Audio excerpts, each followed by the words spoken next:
আজকের গল্প মন যে মানে না। কুসুম পুষ্পের বড়দি। কুসুম দেখতে খুবই সুন্দরী, কাঁচা হলুদের মতো গায়ের রং, এক ঢাল লম্বা চুল, সেখানে পুষ্প হয়েছে ছিমছাম গড়নের দেখতে। তার চেহারা সৌন্দর্য না থাকলেও একটা মিষ্টি লালিত্য আছে, তার সাথে আছে একটা মিষ্টি স্বভাব।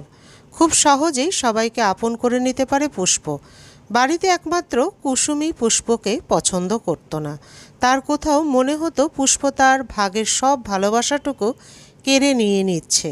বাড়িতে বাবা দুই বোনের জন্য শাড়ি পছন্দ করে নিয়ে আসলে পুষ্পর জন্য আনা শাড়িটাই পছন্দ হতো কুসুমের। সে শাড়ির দাম যতই পুষ্পর শাড়ির দামের চেয়ে বেশি হোক না কেন, পুষ্পর খেলনা পুতুলগুলো পর্যন্ত ইচ্ছে করে নষ্ট করে দিয়ে বলতো, আমি জানি না পুষ্পের খেলনা কোথায়। বাবা মায়ের সবটুকু ভালোবাসা পাওয়ার চাহিদা থেকেই নিজের মনের অন্দরমহলের এক বিশেষ কুঠুরিতে পুষ্পের জন্য সে ঘৃণা পুষে রেখেছিল। সেই ঈর্ষা কখন যে নিজের অজান্তেই দাবদাহে পরিণত হলো তা সে জানতেও পারল না। পুষ্পকে কুসুম সহ্যই করতে পারে না, কিন্তু নিজের চেহারায় সে তার হিংসাত্মক প্রতিফলন কখনো ফুটিয়ে তোলেনি। মনের অবচেতনে পুষ্পকে সে তার জীবনের সবচেয়ে বড় শত্রু মনে করত। তার মনে হতো পৃথিবীর সব ভালোটুকু শুধু পুষ্পের জন্য বরাদ্দ করেছেন ভগবান। তাই পুষ্পের ভাগের সবটুকু কেড়ে নেওয়ার তীব্র অভিলাষা মনের গভীরে পোষণ করে রাখত সে।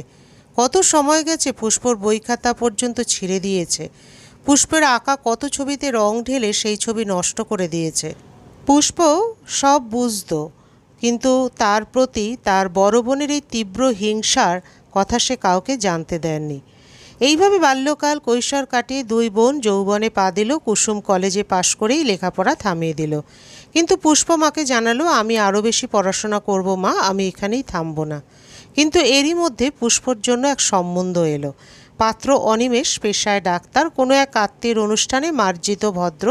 পুষ্পকে দেখে ভালো লেগেছিল তার, তাই মাকে দিয়ে পুষ্পর সাথে তার বিয়ের কথা পাড়াতে পাঠিয়েছিল। কিন্তু পুষ্প জানতো তার দিদি কুসুম এই বিয়ে কিছুতেই মানতে পারবে না।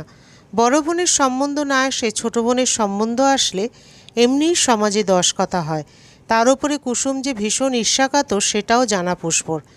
ছেলেবেলায় তার প্রিয় পুতুল, তার প্রিয় বই, প্রিয় জামাকাপড় যেমন করে কেড়ে নিত কুসুম, আর কেড়ে নিতে না পারলে নষ্ট করে দিত, এক্ষেত্রেও সেই রকমই কিছু করবে। তার চাইতে অনিমেষের সাথে মনে বাধা পড়ার চেয়ে পিছনে সরে এসে কুসুমকে জায়গা করে দিল সে। অনিমেষ পুষ্পকে জিজ্ঞাসা করেছিল, কুসুম তো আমার পছন্দ নয়, তবে কুসুমকে কেন আমার স্ত্রী বানাতে চাইছেন আপনি? পুষ্প বলেছিল, আমার দিদির মনের অন্দরমহলের খোঁজ আমার চেয়ে বেশি কেউ রাখে না। আমি জানি আপনি আমার দিদির বেশি পছন্দের, আর আমি এখন আপনাকে কেন কাউকেই বিয়ে করতে পারবো না।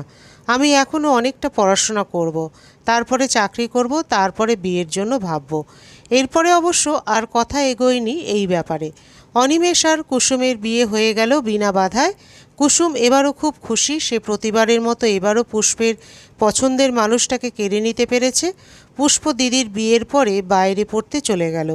তার সামনে তখন বিস্তর পথ পেরোনো বাকি। এদিকে অনিমেষের সাথে সুন্দর সংসার করছে কুসুম, তবুও মনের অন্তরালে একটা প্রশ্ন বারবার উঁকি মারে, পুষ্প কি অনিমেষের সাথে ঘর বাঁধার চেয়েও ভালো কিছুর সন্ধান পেয়েছে? না হলে এত হেলায় অনিমেষকে সে প্রত্যাখ্যান করলো কী করে? অনিমেষকেও সে বার কয়েক প্রশ্ন করেছে, পুষ্পকে বিয়ে করতে চেয়ে আমায় বিয়ে করে সুখ পেয়েছো তুমি? পুষ্পকে না পেয়ে আমায় বিয়ে করলে কেন? আমাকে তো নাও বিয়ে করতে পারতে। অনিমেষের কাছে এই প্রশ্নের উত্তর দেওয়া খুব কঠিন ছিল। তার মনে যে পুষ্পই জায়গা করে নিয়েছিল বেশি, সেটা কাউকে সে বলতে পারেনি। শুধু স্ত্রীর মন রাখার জন্য প্রতিবারই তার জবাব হতো, বিয়ের জন্য একটি মেয়ের দরকার ছিল আমার, সেটা তুমি। পুষ্প বা অন্য কেউ হতে পারত। পুষ্পকে দেখে ভালো লেগেছিল বলে এই নয় যে পুষ্পকে বিয়ে করতে না পারলে আমি মরে যেতাম। পুষ্প নিজের জীবন নিয়ে ব্যস্ত ছিল অনেক বেশি।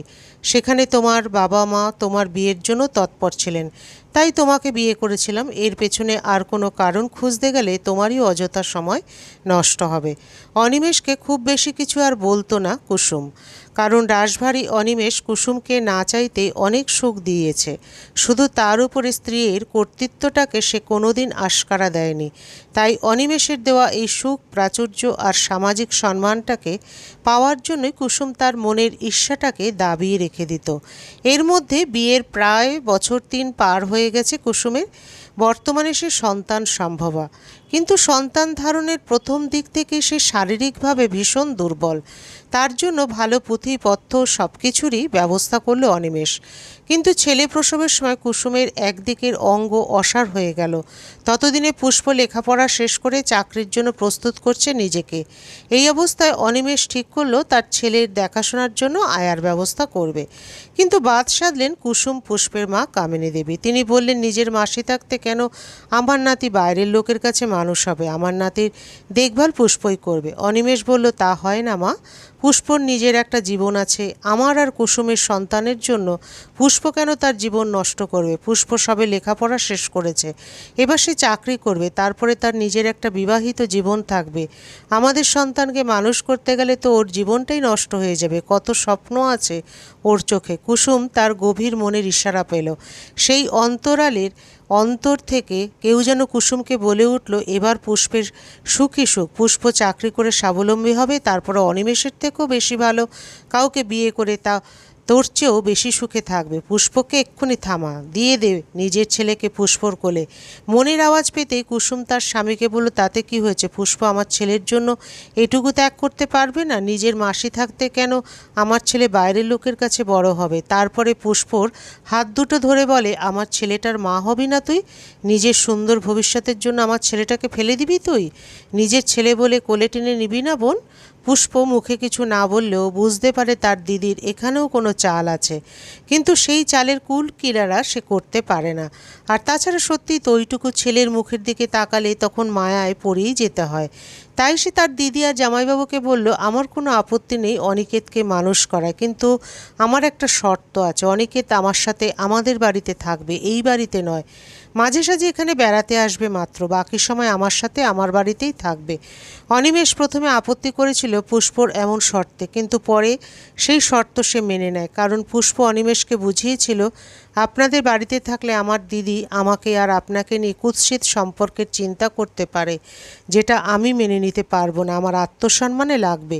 তার চাইতে আমার সাথে আলাদাই থাকুক অনিকেত। আপনি বরং দিদির চিকিৎসায় মন দিন, অনিকেতকে নিয়ে আপনি চিন্তা করবেন না, ওর জন্য আমি আছি। তারপরে আগামী 5 বছর মাতৃস্নেহ দিয়ে অনিকেতকে বড় করে তুলেছে পুষ্প। নিজের চাকরি জীবন, সংসার জীবন জলাঞ্জলি দিয়ে সেই 5 বছরে অনিকেতের মা হয়ে উঠেছে। নিজের বাড়ি, নিজের বাবা, নিজের মায়ের প্রতি কোনো টানই নেই অনিকেতের। সে তার জীবনে পুষ্পকে ছাড়া কিছুই বোঝে না। অনিমেষকে যদিও বাবা বলে ডাকে মাঝে মাঝে, কুসুমকে তো কোনোদিনই মা বলে ডাকে না সে। পুষ্প অনেক বোঝানোর চেষ্টা করেছে অনিকেতকে আসল মাকে, কিন্তু শিশু মন ভালোবাসার দাঁড়িপাল্লায় বরাবর পুষ্পর ভালোবাসার ওজনই পেয়েছে বেশি। তাই তার কাছে পুষ্পই তার আসল মা, তার গোটা পৃথিবী। এদিকে অনিমেষের নিরলস প্রচেষ্টায় কুসুম আস্তে আস্তে তার শরীরে জান ফিরে পায়। তার অসাড় শরীরে আবার সঞ্চালনের সৃষ্টি হয়। সে একটু একটু করে হাঁটতে শুরু করে। এবার তার মনের মধ্যে নতুন উকি, আমার ছেলে আমায় মা না ডেকে পুষ্পকে কেন মা বলে ডাকবে? যে মানুষটা ছোটবেলা থেকে ছোট বোনের ভাগের সবটুকু ছল করে কেড়ে নিয়েছে, সে আজ কি করে নিজের ভাগের মাতৃত্ব দিয়ে দেবে পুষ্পকে? তাই সে জেহাদ ঘোষণা করলো। সুস্থ হয়েই পুষ্পর বুক থেকে কেড়ে নিল অনিকেতকে। ছোট্ট অনিকেত খুব কাঁদলো, খুব বায়না করলো তার যশোদা মায়ের কাছে যাওয়ার জন্য, কিন্তু কুসুমের মন ভিজল না। অনিমেষ বোঝানোর চেষ্টা করলো নিজের স্ত্রীকে, যে শিশুটি জ্ঞান হবার অনেক আগে থেকে পুষ্পর ভালোবাসায় বেড়ে উঠেছে, তাকে এভাবে হঠাৎ করে কেড়ে নিয়ে আসা যায় না। এটা অনিকেত ও পুষ্প দুজনের কাছে শাস্তির স্বরূপ। কিন্তু কুসুম তো শাস্তিই দিতে চায় পুষ্পকে। সে চায় পুষ্প কষ্ট পাক অনিকেতকে হারিয়ে। পুষ্পের প্রাণের সব কিছু কেড়ে না নিলে যে তার মন কিছুতেই মানবে না, একথা সে অনিমেষকে বোঝায় কী করে? অনিকেতকে কুসুম বলপূর্বক নিয়ে তো আসলো নিজের কাছে, কিন্তু নিজের করতে পারল না কিছুতেই। অনিকেত শুধু তার মা মানে পুষ্পমাকে খুঁজে বেড়ায়। পুষ্পের প্রতি অনিকেতের এই আকুলতা আরও যেন হিংস্র আর ক্ষুদ্র করে তোলে কুসুমকে। সেই ক্রোধে অন্ধ হয়ে একদিন নিজের সন্তানের গলাতেই বিষ ঢেলে দেয় কুসুম। দুধের সাথে ইঁদুর মারার বিষ মিশিয়ে খাইয়ে দেয় সে অনিকেতকে। অনিমেষ আর তার শ্বশুরবাড়িতে খবর পৌঁছায় অনিকেত অসুস্থ। দুধ খাওয়ার পরই সে বমি করতে করতে নেতিয়ে পড়েছে। খবরটা দিয়েছে স্বয়ং পুষ্প। সে সেদিন ঘটনাস্থলে উপস্থিত হয়েছিল কাকতালীয়ভাবে। সে তার দিদির স্বভাব জানে। পুষ্পর সাথে ঈর্ষা করতে গিয়ে সে যে নিজের সন্তানেরও ক্ষতি করতে পারে সে কথা পুষ্পর জানা আছে। আর তাছাড়া সে এই বাড়িতে আসার পরে দেখেছে কুসুমের হাতে দুধ খাওয়ার পরেই অনিকেত নেতিয়ে যায়। বাড়িসুদ্ধ লোক যখন চেপে ধরে কুসুমকে, অনিমেষ যখন পুলিশে খবর দিতে উদ্যত হয়, তখন স্বামী অনিমেষের কাছে একা ঘরে কুসুম স্বীকার করে তার অপরাধের কথা। পুষ্পের প্রতি তার ঈর্ষা এমন ভয়ঙ্কর যে নিজের সন্তানকে হত্যা করতেও তার মন কাঁপেনি এতটুকু। পুষ্পকে দুঃখ দিতে গিয়ে অনিকেতকেই পৃথিবীর বুক থেকে সরিয়ে দিতে চেয়েছিল তার মন। স্বামীর পায়ে ধরে বলেছিল কুসুম, দোহাই তোমার, আমাকে পুলিশে দিও না যেন। এই লজ্জা নিয়ে বেঁচে থাকবো কী করে? অনিমেষ ছেলের চিকিৎসা শুরু করে। দীর্ঘ প্রচেষ্টার পরে অনিকেতের জ্ঞান ফেরে। এ যাত্রায় সে মৃত্যুর হাত থেকে রক্ষা পেয়ে যায়, কারণ তার দুধ খাওয়ার সময় পুষ্প এসে হাজির হয়েছিল তার কাছে। কুসুম তাকে মারধর করতে বলে ভয়ে ভয়ে দুধের গ্লাসটা মুখে দিল। 2-3 ঢোক গেলার পরে পুষ্পকে দেখে সে দুধের গ্লাস ফেলে দিয়ে দৌড় লাগায় তার আসল মায়ের কাছে। পুষ্প যে তার পরিত্রাতা, কিন্তু সত্যিই যে সেই সময় পুষ্প অনিকেতের পরিত্রাতা হয়ে এসেছিল সে একমাত্র ঈশ্বরই জানতেন। অনিমেষ কাউকে কুসুমের সত্যিটা জানালো না। সমাজ সংসারে এমন খবর ছড়িয়ে গেলে মা শব্দটার ওপর থেকে যে ভরসা উঠে যাবে সবার, তার চাইতে কুসুমের অপরাধ চেপে রাখাই সঠিক বলে মনে করল অনিমেষ। কিন্তু কুসুমকে শাস্তি দেওয়া থেকে সে বিরত রইল না। কুসুমকে সে কাশির টিকিট কেটে দিয়ে বলল, তুমি এখন থেকে কাশিতে গিয়ে থাকবে। লোকে জানবে তুমি হঠাৎ নিরুদ্দেশ হয়ে গেছো।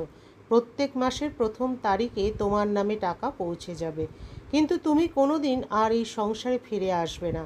অনিকেতের তুমি কেউ হও না। তোমার ছায়াও যেন অনিকেতের ত্রিসীমানা স্পর্শ না করে। আমার কথার অন্যথা যদি করেছো তবে জেলের ভাত খাওয়ার জন্য তৈরি থাকবে। আজ থেকে তুমি আমার আর আমার ছেলের কেউ নও। কুসুম কেঁদে ভাসালো অনিমেষের পা ধরে, কিন্তু অনিমেষ তার সিদ্ধান্তে অটল। সে পরিষ্কার জানিয়ে দিয়েছে কুসুমকে, তুমি সংসারে থাকার জন্য, স্ত্রী মা হওয়ার জন্য উপযুক্ত নও। আমি আমার সন্তানের হত্যাকারীর সাথে ঘর করতে পারবো না, আর তোমার সাথে অনিকেতকেও থাকতে দেব না এক মুহূর্ত। তুমি ওর জন্য বিষধারী নাগিন ছাড়ার কিছুই নও। কাশি যাবার আগের দিন রাত্রে কুসুম গলায় দড়ি দিয়ে আত্মহত্যা করল। মৃত্যুর ফাঁস গলানো জড়ানোর আগে সে অনিমেষকে লিখে গেল ছোট্ট একটা চিঠি। প্রিয়তমসু, জানি এমন সম্বোধন আমার মতো অপরাধীর কাছে তুমি আশা করো না, তবু আজ চলে যাবার আগে তোমায় কিছু কথা বলে যেতে চাই। ছোটবেলা থেকেই ভগবান আমাকেই সব কিছু বেশি দিয়ে পাঠিয়েছিলেন। পুষ্পর চাইতেও অনেক বেশি ছিল আমার। সেই বেশির মধ্যে একটি বেশি ছিল পুষ্পের প্রতি আমার ঈর্ষা।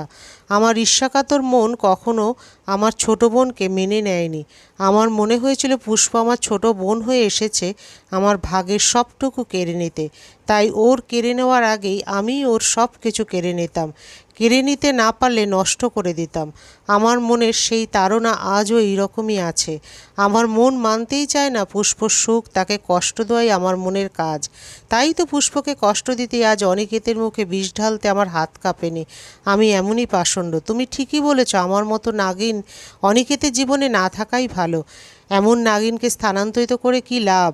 এই নাগিন বেঁচে থাকলেই যে নিজের অজান্তেই বিষ ঢালতে ছুটে আসবে তোমাদের জীবনে। এই নাগিনের মন যে বাঁধন ছাড়া, সম্পর্ক ছাড়া গরলে পরিপূর্ণ। তাই এই বিষাক্ত মন নিয়ে চললাম অনন্তের সন্ধানে। পুষ্পকে বলো, অনিকেতের সত্যিকারের মা যেন সে হয়, মাসি নয়, তোমার বিবাহিতা স্ত্রী। আর অনিকেতের মা হয়ে সে যেন আমার উপরে কৃপা করে। সে যদি তোমায় বিয়ে করে তবে জানবো পুষ্প তার দিদির অপরাধ মাপ করেছে। পুষ্পকে বলো, ছেলেবেলার সেই পছন্দের পুতুল, বই, জামাকাপড় ফেরত দিতে না পারলেও বড়বেলায় তার অনিমেষ আর অনিকেতকে আমি তার কাছে ফেরত দিয়ে গেলাম। সে যেন তোমাদের গ্রহণ করে তার জীবনে। তোমরা সবাই ভালো থেকো, আনন্দে থেকো। আমি চললাম আমার এই বিষ মন নিয়ে। মন যে মানে না তোমাদের ছেড়ে যেতে। তবুও বিদায়। ইতি, তোমার অপরাধী স্ত্রী কুসুম। বিশাল ঘরের মধ্যে ঝুলন্ত কুসুমের শরীরের সামনে কুসুমের চিঠি হাতে দাঁড়িয়ে অনিমেষ, পুষ্প আর সাথে বাড়ির অন্যান্যরা। এ কেমন মনের অন্তর্জালে জড়িয়ে পড়েছিল কুসুম যে শেষ পরিণতি এমন হতে হলো? উত্তর নেই কারোরই কাছে। তবুও নিস্তব্ধ ঘরে উত্তর খুঁজে চলেছে সবাই।